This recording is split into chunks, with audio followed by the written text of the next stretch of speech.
स्वागत है आप सभी का परीक्षा अध्ययन 2.0 के यूट्यूब चैनल पर। सीटेट 21 जनवरी 2024 की प्रिपरेशन के लिए आज की क्लास में हम डिस्कस करने वाले हैं मोस्ट इम्पॉर्टेंट क्वेश्चंस। परीक्षा में आने वाले सभी सवालों को हम डिस्कस करने वाले हैं मैथ्स कंटेंट को। तो आइए देखते हैं कि किस प्रकार के प्रश्न आपसे पूछे जा सकते हैं। पहला क्वेश्चन दिया गया है कि एक दुकान ने अपनी कीमतों में 10% की कमी की।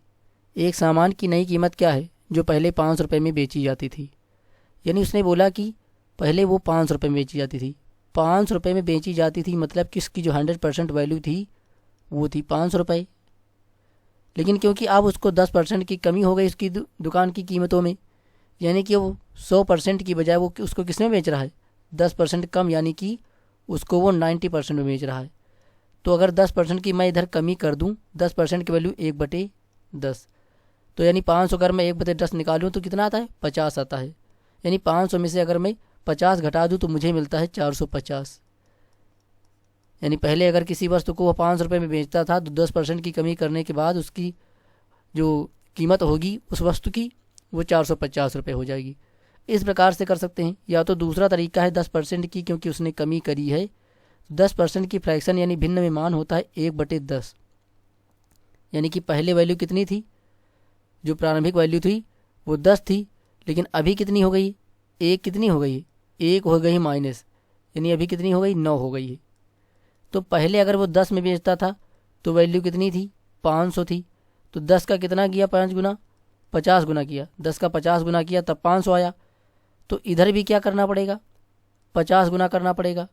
तो इधर 50 गुना करेंगे तो 9 × 5 = 45, यानी कि आ गया 450 रुपये। तो इस प्रकार से भी आप इसको फ्रैक्शन वैल्यू से भी कर सकते थे। तो दोनों तरीके से आप इसको कर सकते थे। आइए चलते हैं नेक्स्ट क्वेश्चन की ओर। नेक्स्ट क्वेश्चन दिया गया है if Q is the square of a natural number P then P is. यानी यदि क्यू एक प्राकृतिक संख्या पी का वर्ग है तो पी है, तो पी क्या होगा। अब देखा जाए जो पी है वो क्या है, क्यू एक प्राकृतिक संख्या है पी का वर्ग है। अब एक बार मैं देख लूँ पी जो क्यों है वो क्या है, प्राकृतिक संख्या पी का वर्ग है। यानी अगर मैं पी का वर्ग करता हूँ तो किसके बराबर आता है, क्यों के बराबर आता है। तो यहाँ से अगर मैं पी की वैल्यू निकालूँ तो स्क्वायर जाएगा तो उस पर रूट बनेगा, यानी पी की वैल्यू आई √ क्यू, तो क्यू का वर्गमूल। √ क्यू का मतलब क्या होगा, क्यू का वर्गमूल हो गया, जो कि दूसरे विकल्प में तो यही हमारा क्या हो जाएगा, सही आंसर हो जाएगा। नेक्स्ट क्वेश्चन कहता है कि यदि दो राशियाँ x और y एक दूसरे के व्युत्क्रम रूप में घटते बढ़ते हैं तो निम्नलिखित में से कौन सा सत्य है। अगर मैं मान लेता हूं कि एक नंबर से मेरे पास x है और दूसरा मेरे पास y है, तो इसने कहा कि ये एक दूसरे के व्युत्क्रमानुपाती हैं, यानी x inversely proportional to 1/y, यानी कि एक बढ़ेगा तो दूसरा घटेगा क्योंकि एक दूसरे के विपरीत हैं। तो कहता है कि कौन सा कथन सत्य है। तो पहला उसने दे रखा है कि उनके संबंधित मानों का अनुपात एक समान बना रहता है। अब ये समान कैसे बना रह सकता है, नहीं बना सकता है। तो पहला स्टेटमेंट तो हो जाएगा गलत। क्यों, क्योंकि अगर इनवर्सली प्रोपोर्शनल ना होकर केवल प्रोपोर्शनल होते यानी समानुपाती होते। अब जब समानुपाती होते हैं तो एक के बढ़ने पर दूसरा भी बढ़ता है, लेकिन प्रश्न के अनुसार इसने कहा कि दोनों एक दूसरे के व्युत्क्रमानुपाती हैं, यानी अगर एक बढ़ा तो दूसरा घटेगा। तो इस प्रकार से जो पहला विकल्प है वो गलत हो जाएगा। अनुपात समान बना नहीं रह सकता है क्योंकि एक दूसरे के व्युत्क्रमानुपाती हैं। दूसरा कहता है कि उनके संबंधित मानों का गुणनफल एक समान बना रहता है। इसको चेक कर लेते हैं। अगर मैं x की वैल्यू यहाँ पर 4 ले लेता हूँ और y की वैल्यू मैं यहाँ पर 6 ले लेता हूँ, तो आइए देखते हैं। तो अगर मैं इनका गुणनफल करता हूँ पहले तो अगर गुणनफल करता हूँ तो कितना आता है, इन दोनों का गुणनफल x और y का आ जाता है 4 और गुणे 6 24 आ जाता है। लेकिन बाद में अगर मैं इसका आधा कर देता हूँ, अगर मैं x का आधा करूँ या 2 गुना करूँ, चलिए 2 गुना कर लेता हूँ, तो x की वैल्यू 4 दूनी 8 हो जाएगी। लेकिन अब y जो होगा इसका आधा होगा क्योंकि x और y एक दूसरे के व्युत्क्रमानुपाती हैं। तो x को अगर मैंने 2 गुना किया है तो y को आधा करना पड़ेगा, तो y को आधा करेंगे तो 3 आएगा। और अब फिर गुणा करके देखते हैं तो 8 और 3 को गुणा किया तो कितना मिला 24 मिला। यानी जब पहले 4 और 6 थे तब भी 24 मिला, और जब मानों में परिवर्तन हो गया उसके बाद भी उनका गुणनफल कितना आया 24 ही आ गया। यानी कि जो दूसरा स्टेटमेंट वही जो है वो नियम का पालन कर रहा है। जो कि हमने एग्जाम्पल के आधार पर समझ भी लिया है। तो यानी इसका दूसरा आंसर जो होगा वो सही हो जाएगा। इसके बाद इसने तीसरा विकल्प कहा है कि उनके संबंधित मानों का योग एक समान बना रहता है। अगर मैं यहाँ पर देखूँ, ये 4 हो गया, ये 6 हो गया।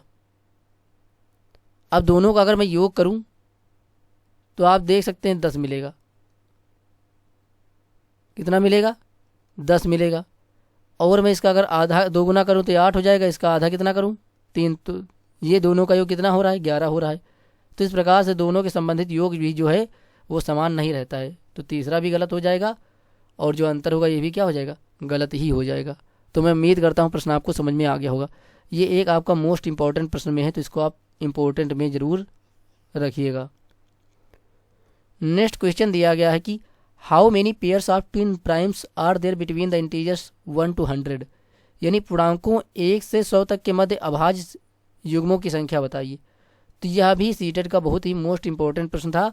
इसको उसने पेपर 1 में तो बहुत बार ही पूछा है और पेपर 2 में भी बहुत बार पूछा होगा। तो इस प्रकार आप देख सकते हैं कि यहाँ पर मैंने आपको एक इमेज लगा कर दी हुई है जिसमें 1 से लेकर के 100 तक के सभी प्राइम नंबर्स जो हैं, जिनके ट्विन प्राइम नंबर्स हैं, उनको दे रखा है। और ट्विन प्राइम नंबर्स वही होते हैं जिनके बीच का डिफरेंस कितना होता है? डिफरेंस जिनके बीच में 2 होता है, वही वाले जो होते हैं प्राइम नंबर्स होते हैं, ट्विन प्राइम होते हैं। तो पहले आप देख सकते 1 2 3 4 5 6 7 और ये हो गया 8, यानी टोटल 1 से लेकर के अगर 100 तक की बात करें तो वहाँ पर टोटल आपके 8 ट्विन प्राइम नंबर्स होते हैं जिनके बीच का डिफरेंस 2 होता है। तो यहाँ पर इसका आंसर जो हो जाएगा वो 8 हो जाएगा। अगर वो आपसे इस प्रकार भी पूछ सकता है कि 1 से 50 तक बताइए, तो आप देखेंगे 1 से 50 तक की बात करूं तो वहाँ पर आपको मिलते हैं कितने? 6 मिलते हैं। और अगर टोटल 1 से 100 तक पूछ ले तो वो आपके पास 8 हो जाते हैं। कभी कभी आपसे नंबर्स ना पूछने की बजाय उनके मान ही पूछ लेता कि 1 से लेकर के या 19 से लेकर के 50 तक ऐसे कौन कौन से हैं जो ट्विन प्राइम्स हैं। इस प्रकार से किसी न किसी प्रकार से प्रश्न को तोड़ मरोड़ करके आपसे पूछ सकता है। तो आप ये सभी याद रखिएगा, जिससे आपको प्रश्न के उत्तर देने में बहुत आसानी होगी। नेक्स्ट क्वेश्चन दिया गया है 1710 की एक राशि है ए, बी तथा सी में इस प्रकार बांटी जाती है कि ए का 4 गुना, तो ए को मैंने 4 से गुणा कर दिया, बी का 6 गुना तो बी को 6 गुना मैंने कर दिया, और सी का 9 गुना, सी का 9 गुना हो गया। अब ये तीनों क्या है? उसने बोला कि बराबर हैं। क्या बोला उसने? बराबर हैं। तो मैंने यहाँ बराबर कर दिया। लेकिन अब इनकी ए का कितनी वैल्यू, बी की कितनी वैल्यू और सी की कितनी वैल्यू है अनुपात में, उसको निकालने के लिए मुझे 4, 6 और 9 का एलसीएम लेना होगा। 4, 6 और 9 का एलसीएम लेना होगा।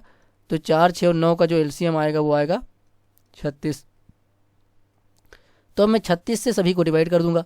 अगर मैं 36 से सभी को डिवाइड कर देता हूँ तो देखते हैं क्या मिलता है। 36 से डिवाइड करने पर ए बाई 4 से काटेंगे तो 36 को, 4 में 36 आ जाएगा। इसके बाद यहाँ पर कैंसिल आउट करेंगे तो 6 आ जाएगा, और यहाँ करेंगे तो सी बाई 9 चौको 36, यानी ए की जो वैल्यू हुई वो कितनी हो गई? 9 आई, बी की 6 आएगी और सी की 4 आ जाएगी।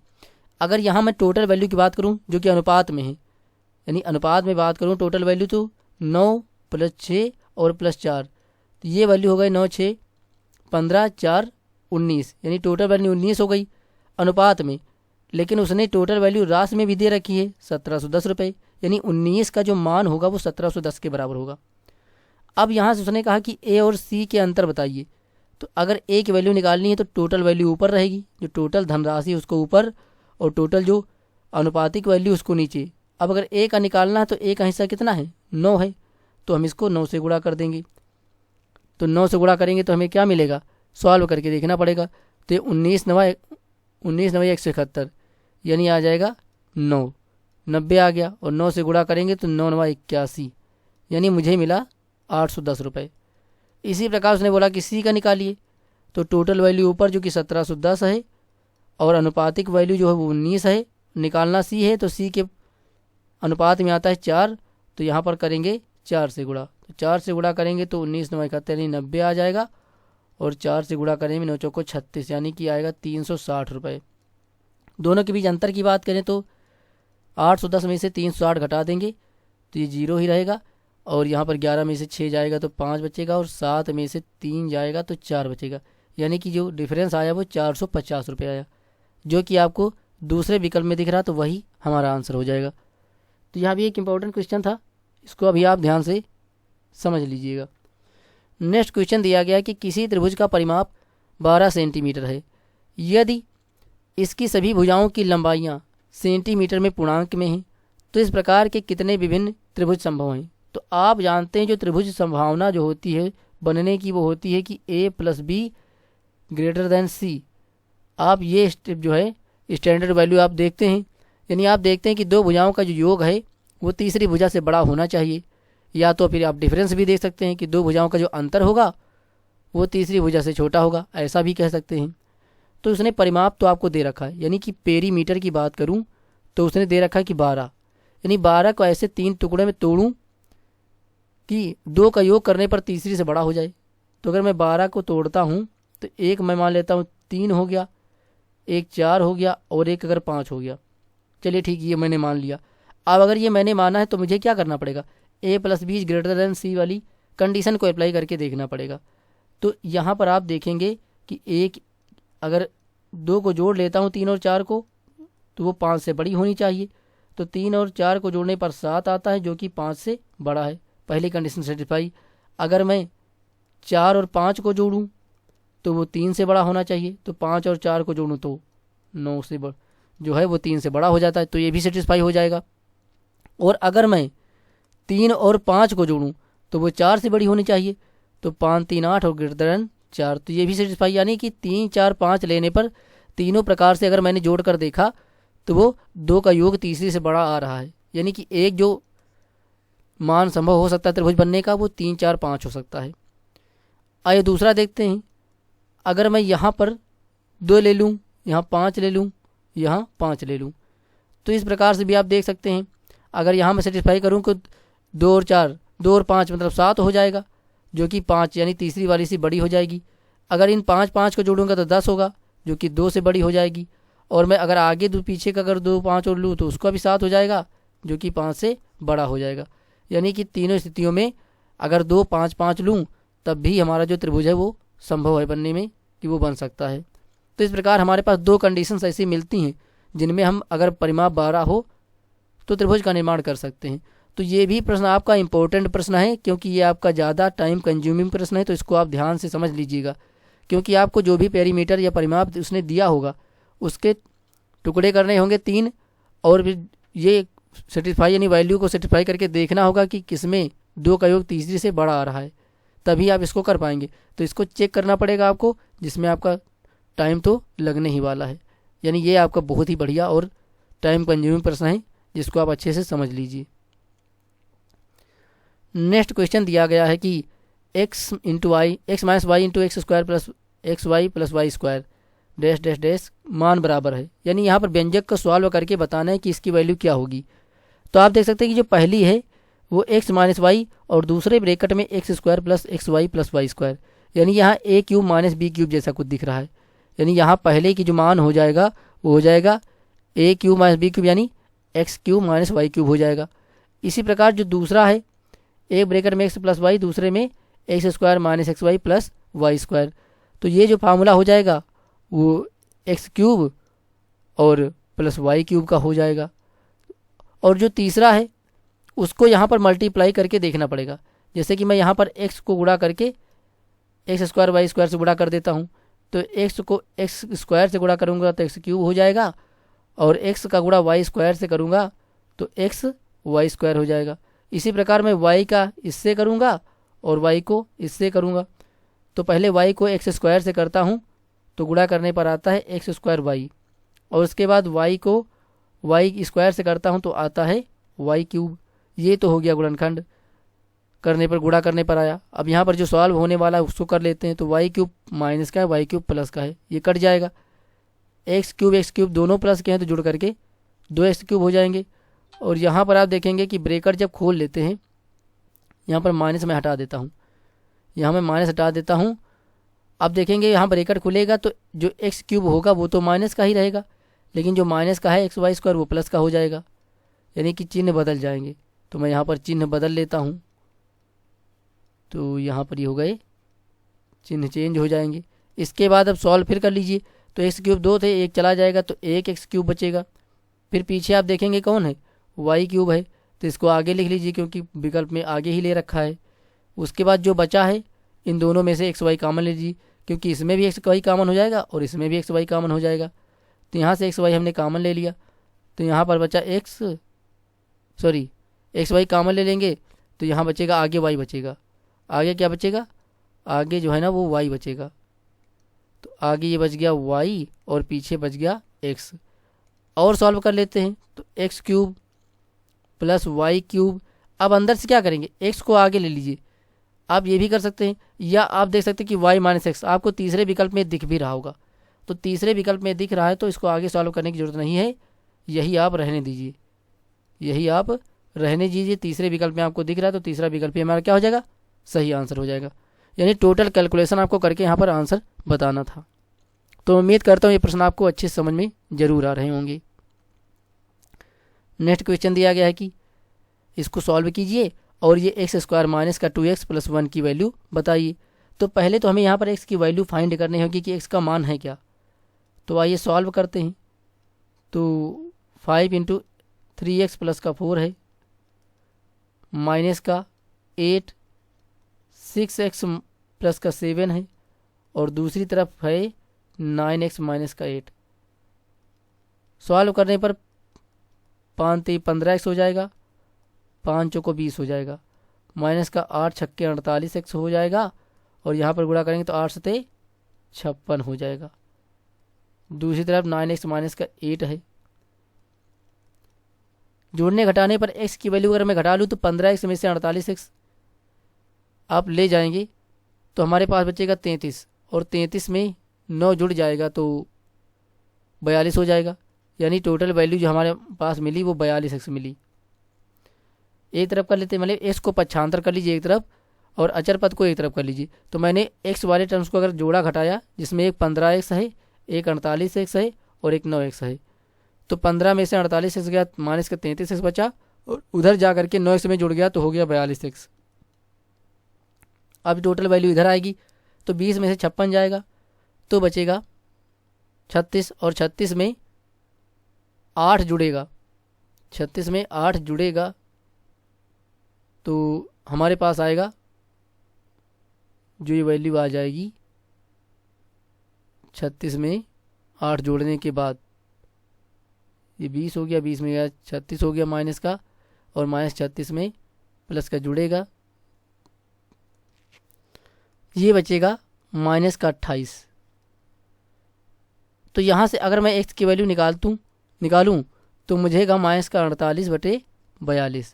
सॉल्व करने पर पता चला 14 दूना 28 और 14 दूना 28 और 14 तियाँ 42 मिला माइनस का 2/3। अब यहाँ से हमें निकालनी है एक्स स्क्वायर माइनस का 2x प्लस 1 की वैल्यू। तो जो हमने x वैल्यू फाइंड करी उसको यहाँ पर रखना पड़ेगा। तो माइनस की 2/3 उसकी हो जाएगी पावर 2 माइनस का 2, x की वैल्यू हमने निकाली माइनस के 2/3 और प्लस का 1। सॉल्व करते हैं तो यहाँ पर आएगा 4/9, यहाँ माइनस में प्लस 4/3 और यहाँ पर बचेगा प्लस का 1। सॉल्व करने पर एलसीएम मिला 9 और यहाँ पर आएगा 4, यहाँ पर आएगा 4 गुणे 3 त्रिका 9, 3 बार गया तो 3 से गुणा हो जाएगा और यहाँ पर 1 और 1 में गुणा हो जाएगा 9 से, क्योंकि 1 9 हो जाएगा सॉल्व करने पर। तो यहाँ पर आया 4, 4 3 12 और 9 एकम 9/9, 12 4 16 और 16 9 25, 25/9 आया। यानी यहाँ से इसकी वैल्यू हमें मिली 25/9 जो कि चौथे विकल्प में दिख रही, तो चौथा विकल्प हमारा सही आंसर हो जाएगा। यानी यहाँ पर भी आपको क्या करना था, टोटल कैलकुलेशन ही करना था। तो ऐसे प्रश्न आपसे पेपर 2 में पूछे जाते हैं। नेक्स्ट क्वेश्चन हमको दिया गया है कि उस कोण का माप जिसके संपूरक का माप कोण के पूरक के माप के 4 गुने के बराबर है तो निम्न है। यानी हमें उस कोण का मान बताना है। तो मैं मान लेता हूँ कि एक कोण मेरे पास कौन है, x है, और अगर मैं यहाँ से x का कोटिपूरक निकालूँ तो कितना मिलेगा, क्योंकि कोटिपूरक का 2 कोणों का योग 90 होता है, तो कोटिपूरक हो जाएगा 90 माइनस x। संपूरक की बात करूँ तो इस x का संपूरक होगा 180 अंश। तो अब प्रश्न के अकॉर्डिंग देखा जाए तो प्रश्न ने बोला है कि जो संपूरक कोण है एक्स का जो संपूरक है, यानी एक्स का जो संपूरक यानी 180 माइनस एक्स है, वो एक्स के कोट पूरक के 4 गुने के बराबर है। तो मैंने संपूरक का 4 गुना कर दिया तो बैलेंस बराबर हो गया और दोनों इक्वल हो गए। अब यहाँ से अगर मैं इसको सॉल्व करूँ तो 180 माइनस एक्स यहाँ पर आएगा 360 माइनस का 4x आ जाएगा। अब यहाँ पर सॉल्व करेंगे तो देखेंगे क्या मिलता है। अब अगर यहाँ से सॉल्व करेंगे तो ये आ जाएगा 3x आ जाएगा, यहाँ घटेगा तो ये आ जाएगा 180। उसके बाद यहाँ से इसकी वैल्यू कितनी आई, 60 आ गई, यानी कि इसका जो तीसरा विकल्प होगा वो क्या हो जाएगा, हमारा सही आंसर हो जाएगा। तो इस प्रकार से आप इस प्रश्न को कर सकते थे। दूसरा तरीका यह है कि आप विकल्पों की सहायता से भी इसको कर सकते हैं। जैसे उसने कहा कि संपूरक कोण का मान जो है माप कोण के पूरक के माप के 4 गुने के बराबर है। तो यहाँ पर आप क्या करेंगे, सबसे पहले जो वो कोण अगर 60 था तो 60 का संपूरक की बात करूँ तो कितना आ जाएगा, 120 आ जाएगा। और 60 का अगर मैं समपूरक लेता हूँ, कोटि पूरक लेता हूँ तो कितना आएगा, 30 आएगा। अब अगर मैं 30 का 4 गुना कर दूँ तो मुझे कितना मिलेगा, 120 ही तो मिलेगा। तो इस प्रकार से आप विकल्प की सहायता से भी इस प्रश्न को कर सकते थे। तो विकल्पों की सहायता से भी आप इसको चेक कर लीजिए, उस तरीके से भी कर सकते हैं, या तो आप इसको एक्स मान करके भी कर सकते हैं। दोनों प्रकार से आप जैसे चाहें उससे आप इसको कर सकते हैं। नेक्स्ट क्वेश्चन दिया हुआ है कि किसी त्रिभुज की एक भुजा 5 सेंटीमीटर, दूसरी भुजा 10 सेंटीमीटर और उसका परिमाप p सेंटीमीटर है। जहाँ p एक पूर्णांक है तो p के न्यूनतम और अधिकतम मान क्रमशः संभव हैं। तो यहाँ पर हमें p के न्यूनतम और अधिकतम मान बताने हैं। तो आइए देखते हैं। यहाँ पर हमें एक भुजा दी हुई है 5 सेंटीमीटर, दूसरी उसने दे रखी है 10 सेंटीमीटर और तीसरी मैं मान लेता हूँ कि वो कितनी है, x सेंटीमीटर है। तो अब त्रिभुज का जो परिमाप उसने p दे रखा वो होगा 5 + 10 + x, ये हो जाएगा उस त्रिभुज का परिमाप। लेकिन त्रिभुज का निर्माण कब किया जा सकता है, जब दो भुजाओं का योग तीसरी भुजा से बड़ा हो। जैसे कि मैं अगर 10 और 5 को जोड़ूं तो वो x से बड़ा होना चाहिए, पहली कंडीशन। या मैं 5 और x का जोड़ूं तो 10 से बड़ी होनी चाहिए। या फिर तीसरी कंडीशन में 10 को x के साथ अगर जोड़ दूं तो 5 से बड़ी होनी चाहिए। तो ये हो गई हमारी तीनों कंडीशन। अब अगर यहाँ पर x का वही मान मुझे ढूंढना होगा जो तीनों ही कंडीशंस को फुलफिल करता होगा, वही हमारा यहाँ पर न्यूनतम और मैक्सिमम वैल्यू को डिफाइन करेगा कि वो क्या हो सकता है।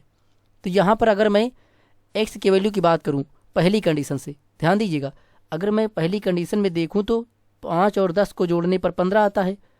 यानी कि जो x की वैल्यू होगी वो तो 15 तो हो नहीं सकती, क्योंकि 15 होने पर तो दोनों एक वैल्यू बराबर हो जाएंगी।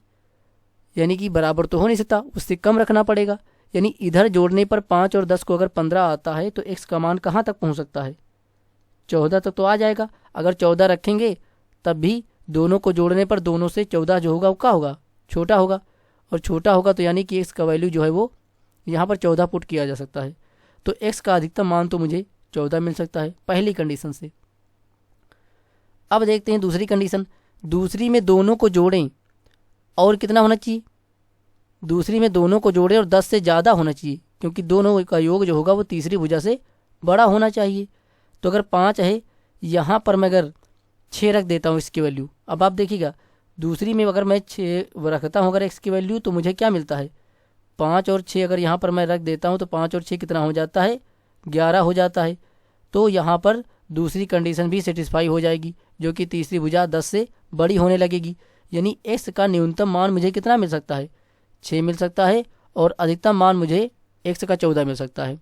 तो अब पेरीमीटर की बात करें तो पेरीमीटर कितना है, 5 और 10, और तीसरी को अगर मैं अधिकतम मान लूँ तो अधिकतम मान कितना रखा जा सकता है, x का 14 रखा जा सकता है। तो 14 रखूँगा तो कितना मिलेगा, 5 10 15 14 29। यानी जो पेरीमीटर होगा इस त्रिभुज का वो 29 सेंटीमीटर का अधिकतम हो सकता है, वो हो जाएगा मैक्स। यानी मैं p मैक्स लिख देता हूँ। लेकिन अगर p मिनिमम की बात करूँ मैं तो p मिनिमम कितना हो सकता है, क्योंकि पी की जो मिनिमम वैल्यू निकल करके आई है वो आई है 6। तो यहाँ 10, 5, 15 और 15, 6 हो जाएगा 21। तो अगर न्यूनतम पेरीमीटर की बात करूँ तो वो 21 सेंटीमीटर इस त्रिभुज का हो सकता है, जो कि तीसरे विकल्प में दिख रहे हैं। तो तीसरा विकल्प हमारा क्या हो जाएगा, सही आंसर हो जाएगा। तो यह भी आपका इंपॉर्टेंट प्रश्नों में था, तो इसको भी आप ध्यान रखिएगा। और अगर आपको किसी प्रकार का डाउट लगता है तो रिपीट करके फिर से देख लीजिएगा, क्योंकि अगर ये प्रश्न आया और आपने समझ नहीं पाया इसको तो आपको करने में काफ़ी समस्याएं आ सकती हैं। आपको क्या करना है, तीनों प्रकार की कंडीशंस लिखनी है यहाँ पर, तीनों प्रकार की कंडीशन यहाँ पर लिखनी है और तीनों ही प्रकार की कंडीशन को सेटिस्फाई करके देखना होगा। तो उनमें से एक जगह से आपको मिलेगा एक्स की वैल्यू मैक्सिमम और दूसरी जगह से मिलेगी एक्स की वैल्यू मिनिमम। तो इस प्रकार से आप उसका जो पेरीमीटर होगा उसका न्यूनतम पी का मान और अधिकतम मान दोनों ही प्राप्त कर लेंगे। तो ये रहा आज का सेशन, और मैं उम्मीद करता हूँ कि आज के सेशन के जो भी प्रश्न हमने आपको बताए हैं वो आपको अच्छे समझ में ज़रूर आए होंगे। अगर ये सेशन, ये क्लास आपको अच्छी लगी हो तो इसको लाइक कर दीजिएगा, अपने मित्रों के साथ शेयर कर दीजिएगा, और अगर पहली बार हैं चैनल पर तो चैनल को आप सब्सक्राइब भी कर लीजिएगा, ताकि आने वाली वीडियो की नोटिफिकेशन आप तक समय पर पहुंचती रहे। तो तब तक के लिए गुड बाय, मिलते हैं नेक्स्ट वीडियो में। तब तक के लिए आपका जो समय हो वो शुभ रहे।